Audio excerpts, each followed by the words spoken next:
Hello Insta, as always loads of absolute love coming your way, positivity and healing energy. This way for my beautiful mate Harry Thomas.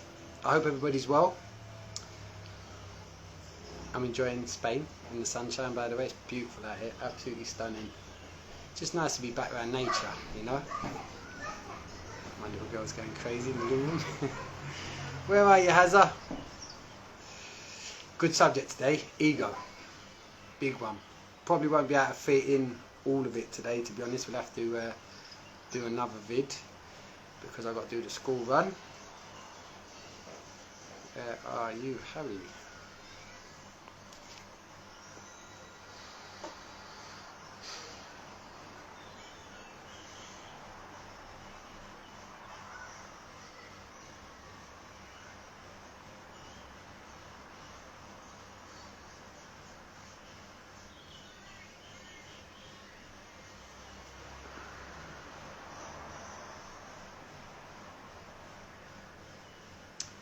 I'm not very good at jokes and I can't sing, so sorry for not being able to fill the space for anything interesting. Come on, Azza, where are you?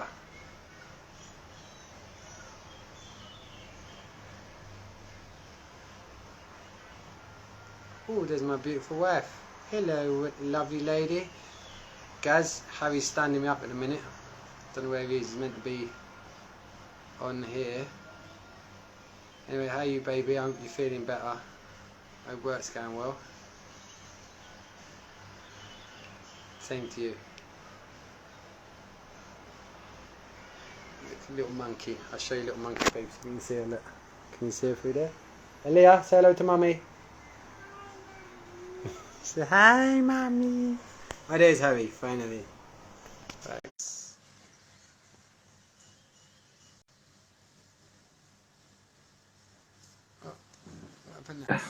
Hello, he is. Hello. Hello. You alright? Yeah, good mate, you? Really good, really good. I was just trying to fill the space. Thankfully, Gaz popped up, so I was able to talk to her while I was waiting for you. But let's get straight in, mate. Let's not piss around. It's lovely to be back. Hello, S. Pollard 87. Big one today, mate. I was thinking about this actually. I don't think we will not be able to do this justice in the time we've got. So I think this might be like a part one or something. What do you reckon? Okay. Yeah, I'm up for that. I think it's a topic that we speak about all the time anyway, and I think yeah, the more people understand it, the more changes they'll start seeing in their lives as well. I think it's the awareness around it which is the most important. So what are you talking about, Harry? Today's on the ego. Ego. I'll let you touch on it because it's something that you've really kind of gone into recently. I know. Well, yeah, definitely. And this is something, and I challenge anyone to prove me wrong on this, because this is something I've been working on now consistently, and for the record, I know Harry's the same on this. We talk from experience. Now, that doesn't mean you haven't experienced, excuse me, haven't experienced it. Far from it, you have. And that's the importance of meaningful conversations, is we all experience pretty much, excuse me, sorry, something in the throat, in life, the same sort of pains, the same sort of pleasures, same sort of joy, same sort of sadnesses.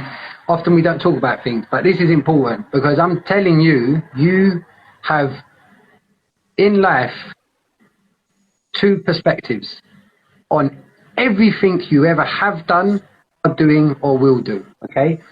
You've got a soulful perspective, which is you as a child. That's how we like to compare this now. As your inner child, that little 6-year-old, 7-year-old you, when everything is core values. Well, actually, I like it, soul values. Kindness, love, joy, and you make your decisions based on that. Then you've got this other perspective, which is ego.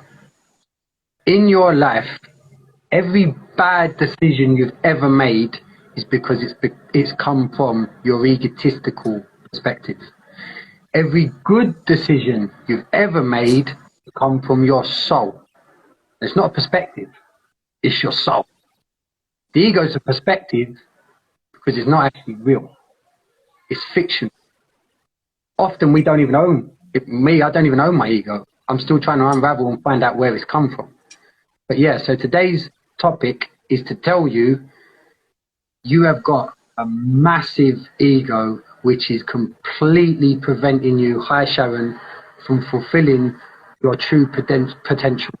And that doesn't mean, I'm not saying that you need to be a pop star, or it's not about that. It's you, your soul's true potential, which is everything meaningful. That, funny enough, for those of you that have got kids out there, is what you tell your kids is important. Being lovely, being joyful, sharing, all that nice, good stuff that we know, hi Sharon, mean stuff. And then you've got your ego, which literally, unfortunately, 90% of the time dictates your life. Mm-hmm. And I'm going to touch on the soul as well. So everyone that I work with, corporate world, every football, everyone talks about the ego. Oh, they got such an ego. Well, that's my ego. But the word soul doesn't really get mentioned at all. The soul is the woo-woo. It's just like, oh, I don't even touch that. I asked James today, what is the opposite of ego? And we both said straight away, it's your soul. Go on Google and type in the opposite of ego. Soul doesn't get mentioned once, but there's two things. So soul for me is truth. And I love to explain it. Like we have this inner knowing all the time. We know when we're lying. When you lie, your heart rate goes, you start sweating a tiny bit, your words stutter a bit. That's your soul going, you're lying, you're not telling the truth. That's your soul. Like, we know what's right or wrong on a deeper level, our core values. We throw rubbish on the floor. There's this little thing that says, you shouldn't have done that. That's wrong. That's your soul. So your soul is your gut feeling, it's your intuition, it's your inner wisdom. It's something that's constantly telling you, like our soul is screaming to you what to do next. The ego is like this imposter that blocks all this, all these thoughts, all these noises, all these opinions from other people. Our ego feeds off of that, and our soul's not heard. So I feel like soul, gut feeling, intuition, it's all the same thing. It's that inner knowing, and it's truth, it's love, it's peace, it's effortless. That's what truth is. And when we can start looking at things from two perspectives, we can start making better decisions because we're trusting our gut feeling. We're trusting our soul. And there's so many things that we can go down on this topic. And ever since me and James have been paying more attention to this, you can account for the decisions that you make. It's a knowing now, right? 100%. And there's another fact, I'm going to say this as a stone cold fact. You are never unsure about anything. Your ego is, but your soul always knows what the right decision to do is for you. Your ego will tell you what the right decision is to do for other people. Your soul is for you. Your soul's got your back. Your whole life, your whole existence, you're breathing into your soul to feed it. Your ego does the complete opposite. The ego compartmentalizes you into all these different little segments of not feeling good enough, not feeling sure, I ain't pretty enough, I ain't this, I ain't that. That's all your ego, because every single part of that is not real. It's fictional. Your soul carries every truth, every actual real thing that you enjoy doing. You enjoy to the part where it makes your soul smile, all comes from your soul. So and think about that for a minute. Whatever you've got going on right now, think of something that you've got that's maybe a bit, you've been, you're going backwards and forwards over it, you're not sure. Drill down. Are you not sure? And then just listen to what your head does. Because your head, the inner dialogues we've all got, anyone who tells me out there they don't hear voices, you're chatting shit. Your head all day long talks a load of bollocks to itself. Very, very rarely is it connected to what's going on with your soul. Why? Because again, unfortunately, egotistically, the eyes that are actually visually there to feed our soul, we get fed all this other shite that means nothing, that then creates these inner dialogues, often of comparisons of where you don't feel good enough. and prevents you from feeding the thing that does actually matter in your life, which is your inner being, your inner child, the real you, which will always know on whatever it is that you've just thought about. Think of something your ego telling you you're not sure about, and just think of two potential outcomes. One, that you actually know, you really know, that is the one. That's the one. I know it's the one. And then over here, this other secondary egotistical one, which will fluff out, higher Fatma, every other reason as to why you don't know what's best for you. Well, guess what? You do. Every single time, you know what's best for you. Why? Because you've got a soul. And that is all you need. That is all you need to be. Just be in life and just be enough. Is having a soul. You're incredible. You got a soul. How amazing are you? Why ain't that enough for you? It's that truth element to it as well. So how many times have we made decisions and after you're like, oh, I knew that I should have just done that. Why did I go with that decision? The soul knew, the ego took over and went otherwise. Relationships. How many people have been in a toxic relationship for a long, long time? And the soul knows that you should leave. The ego is like, no, I can change this person. I'm gonna work on them. I'm gonna change them. But it's the soul that deep down knows I should get out of this. But truth, that's fearful. That's unknown. That's scary.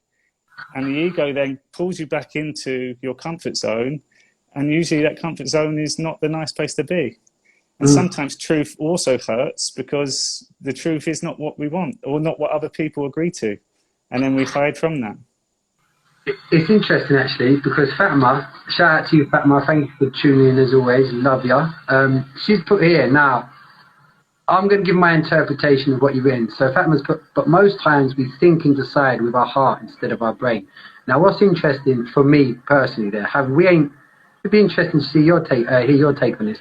For me, this is again one of the things that gets robbed from our souls. We're often told, oh, you're thinking with your heart, not with your head. It should be the other way fucking round. You should, for me, if it comes from your heart, if you're saying your heart, Fatma, that means you're inside, that means your soul. For me, that is where we should always think from, because I know my soul's not cluttered. My ego and my brain is full of shit and cluttered, but my soul is never cluttered. So the decisions that come from my heart, my soul, always have paid off. And it's only now getting to this stage in my life where I'm not a finished article by any means. I fail all the time, but I'm aware of these things, and just in myself, by the way, I'm not saying about anyone else, I'm aware in myself of these inner dialogues that are going on, conflicting all the time in my head, that I am continuously practicing. This is where meditation comes in and is incredible to tap into your soul. Is everything with meaning comes from within, comes from your heart. That's in my experience.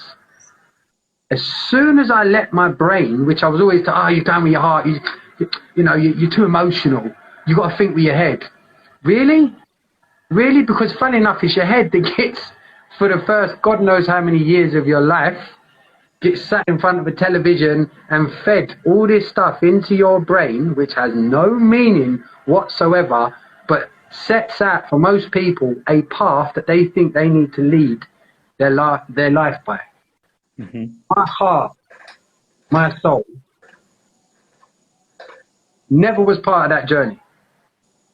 My heart, my soul, always, every single time, as you said, Harry, even when I'm making bad decisions, my soul's telling me, no, what you're doing. And you will, from an egotistical brain standpoint, somehow say, no, you're wrong.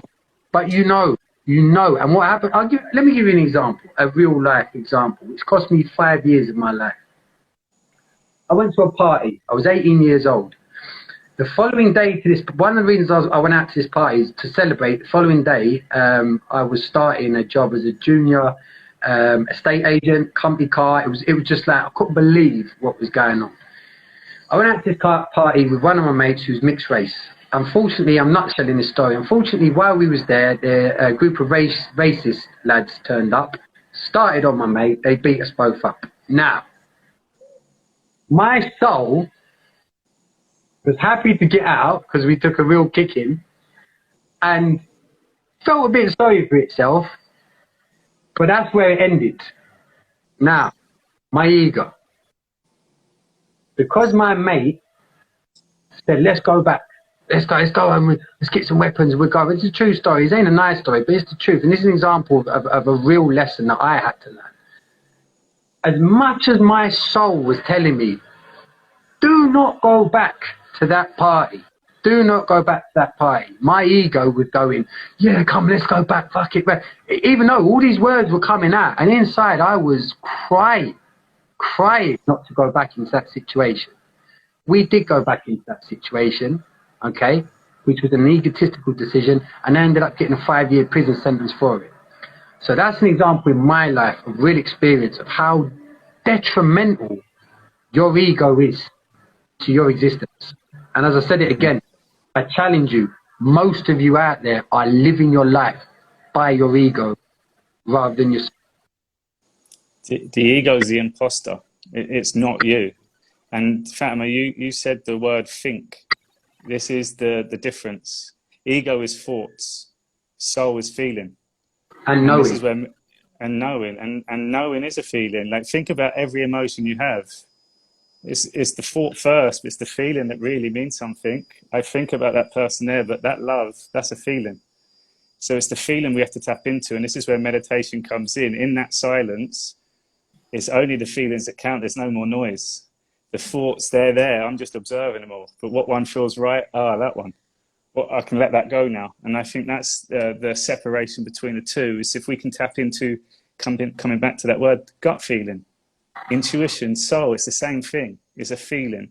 And that knowing that something is pulling you, that's what I believe is connecting to yourself. It's to really focus on that first thought, observe it, and then tap into the feeling after.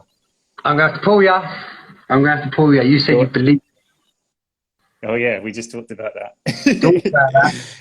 Belief is a horrible word, people. Believe and belief. Laziness. It's a laziness. That's what that word describes. Knowing. How good does it feel when you know you're right? I know I was right. And then someone will tell you, you know it all. No, my soul's just taking a moment there to appreciate itself. I know I was right. It feels good, doesn't it? It really does. How bad does it feel when your soul tells you, when you've made that bad decision, I told you? Because you still knew what the right decision was, but yet you was too lazy. You believed your ego. Belief is a weak word. Think about it. Believe. No substance. Knowing. Always can be challenged. And again, that comes back to the feeling as well. When someone argues with your thoughts, they can disagree with and they got a different opinion. But no one can argue with how you felt. That made me feel horrendous. No, it didn't. Yes, it did. I felt terrible. Like, you can't argue with that. But when I think, no, that's not this, someone else can argue with it. And that's that bit saying true to yourself, is that when you felt something, you've had an experience, no one can take that away from you. The ego will deny it. Other people will deny it. And then we suffer, our soul suffers, because we're like, actually, no, that isn't built. And your soul's going, it is. I'm telling you, it is. Your ego is your biggest self-persecuting tool you have, and yet you let your fucking arrow fire that bow all the time. Tells you, not stereotyping, I've watched this with my wife for years. Her ego makes me an hour late anytime we went out, because all the costumes she tried on, her ego told her she wasn't good enough. She believed she didn't look good enough. My soul was telling you, you're fucking amazing, babe. But her ego would tell her, no, you don't. You got to change again. Your ego will prevent you from fulfilling anything you actually want to do in life with meaning. And guess what? Anything you actually want to do in life is more than achievable if you let your soul run that journey with you, not your ego. Your ego just it compartmentalizes you every time into what you think, not know, think is a safety zone, a comfort zone. Your soul hasn't got a comfort zone. Your soul is an eternal, innovative, beautiful source of love, joy, kindness, incredibleness that you all have, we all have, but we suppress it because of a fictional, multi-layered. Your ego is like an onion. Think of how many versions of your ego you actually have. Sometimes your ego is even arguing with itself in your head. You're having these dialogues with your ego in your head. None of them align with what you know is true about yourself. Okay, let's give the example of my wife. The first costume she put on to go out in, her soul knows, do you know what? How lucky am I to have these clothes? How lucky am I to be going out? How lucky am I to be enjoying this experience with my husband this evening? That's all the meaningful stuff. What does the ego say? Scrap all of that. You're looking fat. That don't match. That don't. If you wear that, tonight ain't gonna go as well. What? Because of what you wore. Do you see my point? Mm-hmm. And that ego feeds off of the other people's opinion, which is the reason why we do dress up. Because if we were all blind, it wouldn't really matter, would it? Shout out to every blind person out there. Just know you are up there with us, just naturally the most meaningful souls on this planet. Because, like I said, we're given eyes as a gift. We should appreciate the fact that we can see every second of every day. Because how beautiful is this world? What do they say about your eyes? You look through the eyes of your soul. Yeah, so you don't look through the eyes of your ego. Yeah, the eyes are literally the eyes are to the soul. That is literally what your eyes are there for. But what happens? What happens? We get robbed, okay, and our ego chooses to believe in this robbery by all the crap we look at, like Facebook and Instagram and all this stuff. And yes, I'm on Instagram now, but I'm talking about stuff where you're looking at other people and your ego goes, you're not as good as them. You don't look as good as them. You ain't got as much as them. You put yourself, you give these beautiful tools you're given to appreciate and take in and feed your soul all the stuff that it actually needs in life, like nature, or like just looking in the mirror, and no matter how your ego tells you, look, you just look in and say, do you know what? You are amazing. You're incredible, and I love you. I absolutely love you. Like how you say this all the time, your soul dances when it hears that. But yet we're told, oh no, you can't do that. Self-indulgent, or are you fucking have yourself? No, there's a huge, huge difference. Your soul needs to be fed with, hello to you, with kindness. Kindness. And I know I say this all the time, but this is scientifically proven, and it starts with yourself. When you're kind to yourself, okay, just like when you go to the gym and you have a workout and you get a poof, endorphins, I feel amazing. When you're kind to yourself, you release serotonin into your system, okay? Have a look. Well, I'm not going to do the homework for you. Look what serotonin does for your body, okay? Now, guess what? Every time my wife takes off her top and puts on another top because their ego's told her that don't look good enough, do you know what her brain's doing? Releasing these little poisonous neopeptides, look into this, is fact, that flood your system and attack where you're most vulnerable within your system. It manifests disease. This is a fact. Look into it. Mm-hmm. That's dangerous. That's just by putting yourself down, stressing, worrying. So you said ego's an onion, and ego comes in so many forms and starts literally from when we're a kid. And we all have these identities, we all have these characters, and we all have these associations. Like when kids have toys, that's my toy. They associate the toy with me as it's a part of me, and I've lost my toy, I cry. It's not you. And when we start enforcing this, these become identities, which then turns into material things, my bag, my shoe. The other one, though, is really interesting. I was working with a girl, really depressed, and beautiful girl, had loads going on, super fit, super strong. And this girl trained like a beast. She was, I would have called her as she trained like a professional athlete, but she just didn't have the title as professional athlete. And because she didn't have the title of professional athlete, everyone was like, oh, you're training too much. Oh, you're going to get injure yourself. She kept getting fed all this, and her ego was taking it all in as truth. And she literally hated herself. Like, there was no self-love at all. And I was like, have you ever looked in the mirror and just looked at you, look incredible? No, I don't do that. I'm not that sort of girl. And I'm like, listen to what you said. Well, who are you then? Like, if you're not that sort of girl, who are you? And if you've been depressed for the last 5 years, maybe you shouldn't be that sort of girl. Maybe you should lose that one and look at yourself and give yourself appreciation. Because the moment you do, looking through the eyes of your soul, and you appreciate them, your soul's like dying inside, and like, me? What, you acknowledge me? You acknowledge me? And you're fucking like that. And then you say, wow, I look beautiful today. Your soul will feed your energy all throughout the day. To elaborate on that, I don't know this woman, obviously, I don't know who you're referring to, but I know this. That woman at 6 years old, or 5 years old, or 7 years old, when she was told, you look pretty today, she probably would have said, thank you, I know, and been proud of it. But as soon as you grow up, you can't take that anymore. For some reason, your ego says, no, you're not. No, you can't accept that. You can't accept compliments. You can't be told you're nice. You don't even tell yourself you're nice and accept it. So how are you going to accept it from anybody else?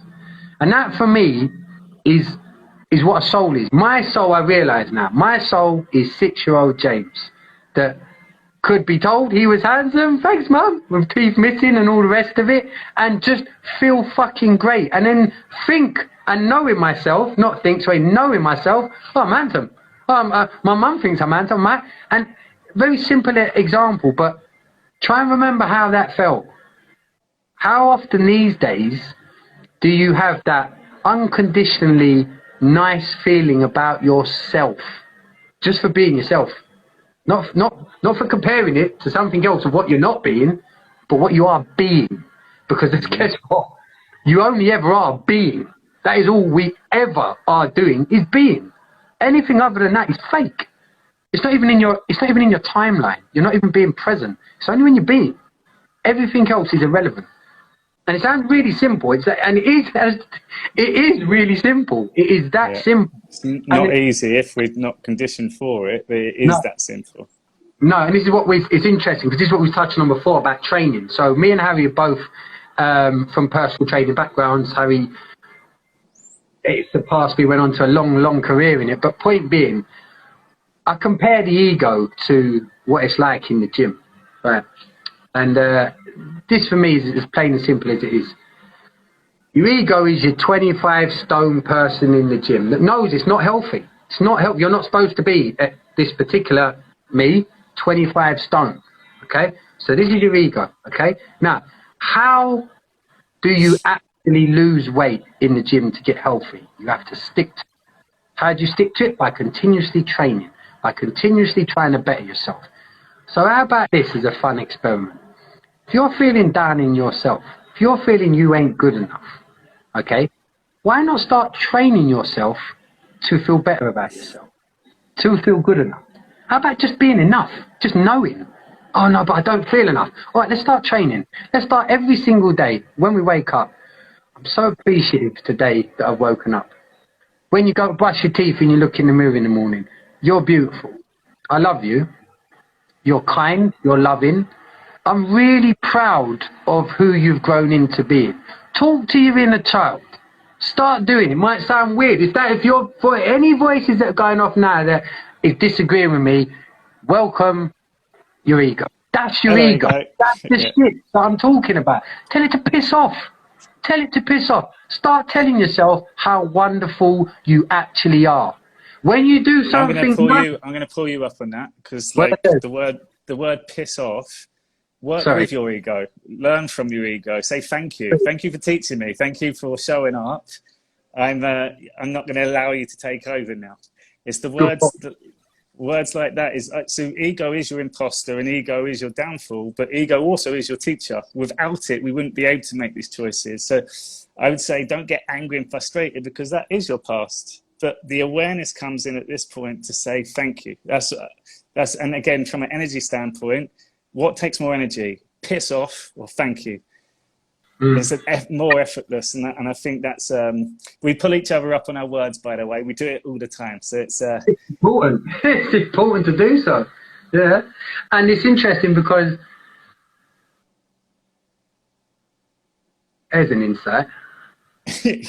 Because your ego, you've always got you're never going to get rid of your ego, first and foremost. So that's my little insight was there. Just, you're right, because I often say all the time, we compare ourselves all the time and gauge from other people. And you're right, the gauging and comparison should come. Look at what's going on in here. Look at your ego. Compare what your soul knows is right to what your brain's thinking about, whatever it is it's thinking about, and gauge it off that. And when you identify, that was my ego, I'm going to make this decision, just like you would and compare to someone else out there and feel better for yourself for comparing again. Feel good about acknowledging the fact that, oh yeah, I've recognized there that was my ego. That doesn't align with my soul, what I really want to do in this situation. And then feel proud of yourself. And that's a good point, Harry. Thank your ego for giving you that yang, because life is a yin and a yang. It really is. That energistic, right, wrong, it is a part of us. It is a part of us. I don't think our souls can never be wrong. But unfortunately, it's not just our soul involved in our existence. It is our ego. And for me, as I said at the beginning of this, I've come to a point where that is all my life exists of, is I've got my soul, and every single thing else is my ego. And that is how I gauge my decisions. And don't get me wrong, I still make shitty, egotistical decisions all the time. But I'm aware of it.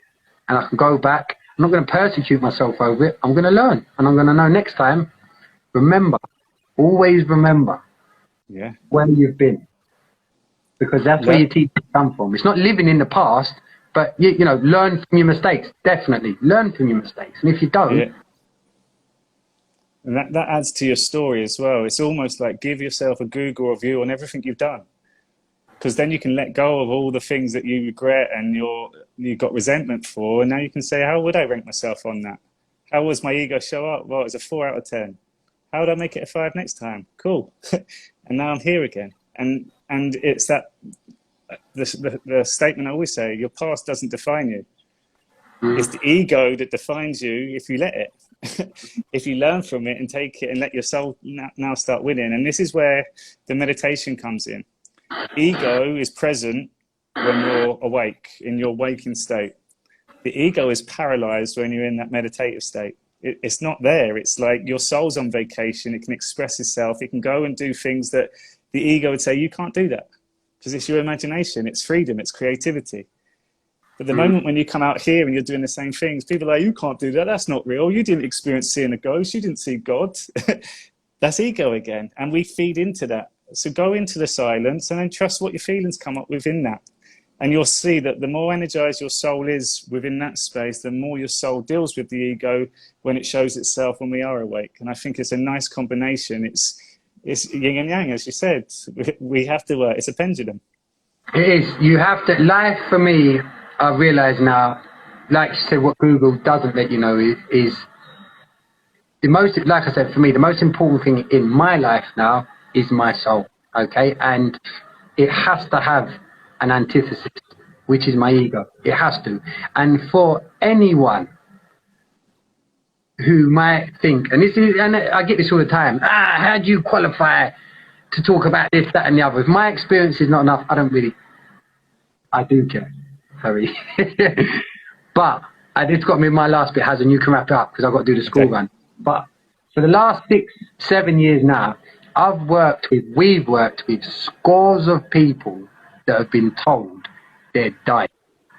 That's where my lessons of ego have come from. And if you can't work that out, well, what do you mean by that? Where let your ego unravel a minute. Think about it. If you're dying, what's going to be important, Chuck? All of this?